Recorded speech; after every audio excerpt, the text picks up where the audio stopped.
finishes off in style. A magnificent strike into the crowd. வணக்கம் நண்பர்களே, welcome to my channel cocktail furious and welcome to my T20 world cup special. So இந்த வருஷம் 2024 T20 world cup ஸ்பெஷலாக தான் இருக்க போது, no doubt about it. இப்போ நம்ம பார்க்க போற video Netherlands versus Nepal match 7 at டெலாஸ்ல நடந்த அந்த ரிவ்யூ தான் பார்க்க போறோம். அண்ட் நெதர்லாண்ட்ஸ் 6 விக்கெட்ஸ் வித்தியாசத்தில் வின் பண்ணி 2 crucial பாயிண்ட்ஸ் எடுத்துட்டாங்க தான் சொல்ல முடியும். ஸோ இந்த மேட்சோட ரிவ்யூ போகிறதுக்கு முன்னாடி சில பாசிட்டிவான விஷயங்கள் நான் சொல்றேங்க. அதாவது இந்த வே நெதர்லாண்ட்ஸ் ஃபீல்டிங் பண்ணது, இந்த வே நெதர்லாண்ட்ஸ் அவங்களோட கேச்சிங்காக இருக்கட்டும், அவங்களோட போலிங்காக இருக்கட்டும், அதே மாதிரி வந்து பார்த்தீங்கன்னா நேபாளுக்கு கிடைச்ச க்ரௌட் சப்போர்ட். புரியுதா உங்களுக்கு? ஃபுல் ஜாம் பேக்டு க்ரௌடுங்க டெலாஸ்ல. நீங்க வந்து ஒரு கையை விட்டு எல்லாம் ஒரு 50 பேரோ 100 பேரோ வந்திருப்பாங்க Netherlands fans. Apart from that எல்லாருமே நேபாள் ஃபேன்ஸுங்க. அண்ட் எல்லாருமே நேபாள் ஜெர்சி போட்டுட்டு அந்த அளவுக்கு ஒரு க்ரௌட் சப்போர்ட் கிடைச்சிருக்குன்னா பெரிய விஷயங்க ஆக்சுவலா நேபாளுக்கு. ஏன்னா அவங்க இதுலேயே தெரிஞ்சது எந்த அளவுக்கு அவங்க கிரிக்கெட் எவால்வ் ஆயிருக்கு அவங்க கண்ட்ரியில அப்படின்னு சொல்லி.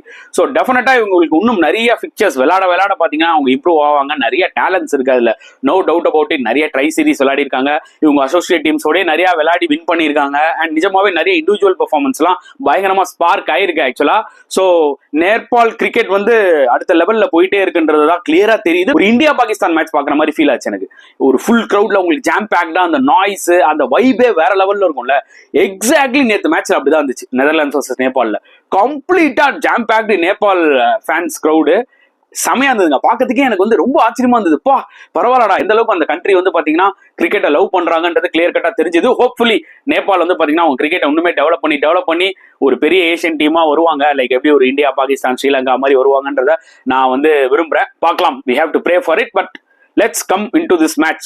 இந்த மேட்சை பொறுத்த வரைக்கும் பாத்தீங்கன்னா yes, it was a good effort from Netherland. கண்டிப்பா கிரெடிட் வந்து அவங்களோட போலிங் அண்ட் ஃபீல்டிங்க்கு கொடுத்தே ஆகணும் மக்களே. ஏன்னா டாஸ் வின் பண்ணி போலிங் எடுத்தாங்க. அண்ட் நேபாள்னால 106 தான் அடிக்க முடிஞ்சது. அதுல டாப் ஸ்கோரர் யாருன்னு பாத்தீங்கன்னா ரோஹித் பெடால், இந்த நேபாள் கேப்டன். 36 or 37 ரன்ஸோ அடிச்சாரு, நல்லா விளையாடினாரு. பட் அன்பார்ச்சுனேட்லி அவருக்கு பெரிய சப்போர்ட் எதுவுமே இல்லை.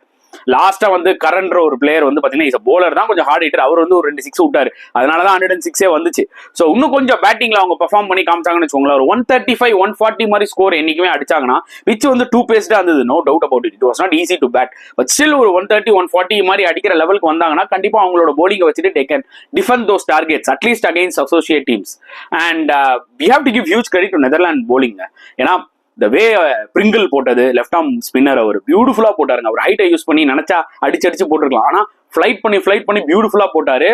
3 விக்கெட்ஸ் எடுத்தாரு. அதுக்கப்புறம் வேன் வீக் ஃபயரிங் ஸ்பெல் தெரிக்க விட்டாரு. அவர் 2 விக்கெட். வேன் மீக்கரன் வந்து அவர் சூப்பரா போட்டு 2 விக்கெட். பேஸ்டேலேடி அவர் வந்து போட்டு 2 விக்கெட். நெதர்லாந்து கிட்ட இருக்கிற ஒரே பிளஸ் என்னன்னு பாத்தீங்கன்னா அவங்களோட நியூ பால் பவுலிங் வேற லெவல்ல இருக்குங்க.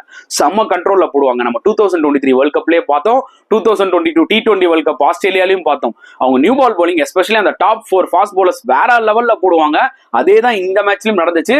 பிளஸ் இன்னொன்னு ஒரு மிகப்பெரிய advantage, Pringle left arm spinner அவரும் செமையா போடுறாரு. ஸோ அவங்களோட அந்த 5 பவுலர்ஸுமே கன்னு பவுலர்ஸ்ங்க, to be very honest. And செமையா போட்டு 106 தான் அடிக்க விட்டாங்க ஆக்சுவலா நேபாள. அண்ட் சேசிங்ல வந்து பாத்தீங்கன்னா இட் வாஸ் நாட் ஈஸி. ஏன்னா சொன்ன மாதிரி இட் இஸ் 2 பேஸ்ட் விக்கெட்ன்றதுனால சேசிங்ல கொஞ்சம் டிஃபிகல்ட்டா தான் இருந்துச்சு நெதர்லாண்ட்ஸ்க்கு. பட் மேக்ஸ் அவுட் அவுட் பல வருஷமா விளையாடிட்டு இருக்காரு நெதர்லாண்ட்ஸ்க்கு, புரியுது அவங்களுக்கு.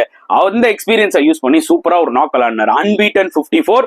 ஸோ நிஜமாவே க்ரூஷுவல் இன்னிங்ஸ் மக்களே அது ஆக்சுவலி. ஏன்னா அவர் அவுட் ஆயிருந்தாருன்னா கூட என்ன வேணாலும் ஆயிருக்கலாம். பட் ஒரு எண்டில் அவர் அந்த இன்னிங்ஸை ஹோல்ட் பண்ணாரு. விக்ரம்ஜித் சிங் அவர் கூட ஒரு 22 ரன்ஸ் நல்லா ஷாட்ஸ் எல்லாம் விளையாடினாரு. பட் நிறைய டாட் பால்ஸ் விளையாடுறாரு. 50 ஓவர்ஸ் வேர்ல்ட் கப்லேயே நான் நிறைய பார்த்திருக்கேன். அவர் நிறைய டாட் பால்ஸ் விளையாடுவார். அது 50 overs, that is fine. But ஒரு T20 கிரிக்கெட்ல நீங்க பவுண்டரிஸ் எல்லாம் அடிக்கிறீங்க, கிளாசிக்கா அடிக்கிறீங்க. 28 பாலுக்கு 23 ரன் அடிக்கிறீங்க. அதுல 5 பவுண்டரி அடிச்சிடுறீங்க. அதுக்கப்புறம் நீங்க கிட்டத்தட்ட 18-19 டாட் பால் விளையாடுறது which is not acceptable at all. எவ்வளவு பெரிய கிளாஸ் பிளேயரா நீங்க இருக்கலாம், பட் 18-19 பால் நீங்க 29 பால்ல டாட் விளையாடுறீங்கன்னா that is not acceptable at all. But anyway இது வந்து டார்கெட் கொஞ்சம் கம்மியா இருந்ததுனால ஒரு பெருசா தெரியல. பார்க்கலாம் ஃபியூச்சர் கேம்ஸ்ல எப்படி விளையாடுறாங்கன்னு. பட் மேக்ஸ் அவுட் டவுட்டுக்கு தான் நம்ம ஹியூஜ் கிரெடிட் கொடுக்கணும். கடைசி வரைக்கும் இன்னிங்ஸ் அவர் தான் ஹோல்ட் பண்ணி மேட்சை வின் பண்ண வச்சாரு. அண்ட் நேபாளோட போலிங் எடுத்துக்கிட்டீங்கன்னா எல்லா போலர்ஸுமே கொஞ்சம் நல்லா தான் போட்டாங்க. இந்த டார்கெட்டுக்கு ஏற்ற மாதிரி பிச்சும் 2 பேஸ்டா இருந்ததுனால அவங்களோட ஸ்லோ போலர்ஸும் வந்து பாத்தீங்கன்னா எஃபெக்டிவா இருந்தாங்க. அண்ட் நியூ பால் போலர்ஸும் வந்து பாத்தீங்கன்னா கம்மி அவர் போட்டாரு, செமையா போட்டாரு, அவர் நல்லா போட்டாரு. அண்ட் டிபேந்திர ஐரி 2 ஓவர் போட்டு 6 ரன்ஸ் தான் கொடுத்தாரு, ஒரு விக்கெட் எடுத்தாரு. ஸோ இந்த மாதிரி எல்லா போலர்ஸுமே ஆக்சுவலா அவங்க எஃபர்ட்டை போட்டாங்க. பட் டார்கெட் ரொம்ப கம்மி. ஒரு 135 140 அடிச்சிருந்தாங்கன்னா டெஃபினட்டா கடைசி ஒரு இருக்கும் இந்த மேட்சை தள்ளி ஏன் வின் கூட பண்ணிருக்க வாய்ப்புகள் இருக்கு. ஸோ இதுதான் associate teams like Uganda, Nepal இவங்களாம் வந்து என்ன தெரிஞ்சுக்கணும்னா, ஈவன் டு சம் எக்ஸ்டென்ட் நமீபியாவா எடுத்துக்கோங்க, ஓமனா எடுத்துக்கோங்க, உங்களுக்கு வேண்டியது 135 140 டார்கெட். நீங்க ரொம்பலாம் அடிக்க வேணாம். இந்த மாதிரி 2 பேஸ்ட் விக்கெட்ல கொஞ்சம் பேட்டிங் இம்ப்ரூவ் பண்ணி 130 135 அடிச்சா இட் வில் பி ரியலி என்ன சொல்றது வின்னிங் ஸ்கோர் தான் இந்த மாதிரி ஒரு விக்கெட்ஸ்ல. எனிவேஸ் ஒரு நல்ல மேட்ச் பார்த்தோம். எஸ்பெஷலி நான் ரொம்ப என்ஜாய் பண்ணது நெதர்லாண்ட்ஸோட அந்த ஃபீல்டிங் அண்ட் நெதர்லாண்ட்ஸோட அந்த அக்ரெஷன் அண்ட் அவங்களோட போலிங் அண்ட் நேபாள் கிரௌடு பாத்தீங்களா, அவங்களோட வைப் வந்து வேற லெவல்ல இருந்துச்சு. இதெல்லாம் நான் ஆக்சுவலா என்ஜாய் பண்ணேன் நேற்று மேட்ச்ல. ஸோ இந்த மேட்சை பத்தி நீங்க என்ன ஃபீல் பண்ணீங்கன்றத தாராளமா கமெண்ட் செக்ஷன்ல போடுங்க. இந்த வீடியோ பிடிச்சிருந்தா லைக் பண்ணுங்க, ஷேர் பண்ணுங்க, முடிஞ்சா சப்ஸ்கிரைப் பண்ணுங்க. ஸோ நெக்ஸ்ட் வீடியோல பார்க்கலாம் ஃப்ரெண்ட்ஸ். அன்டில் தென் பாய்.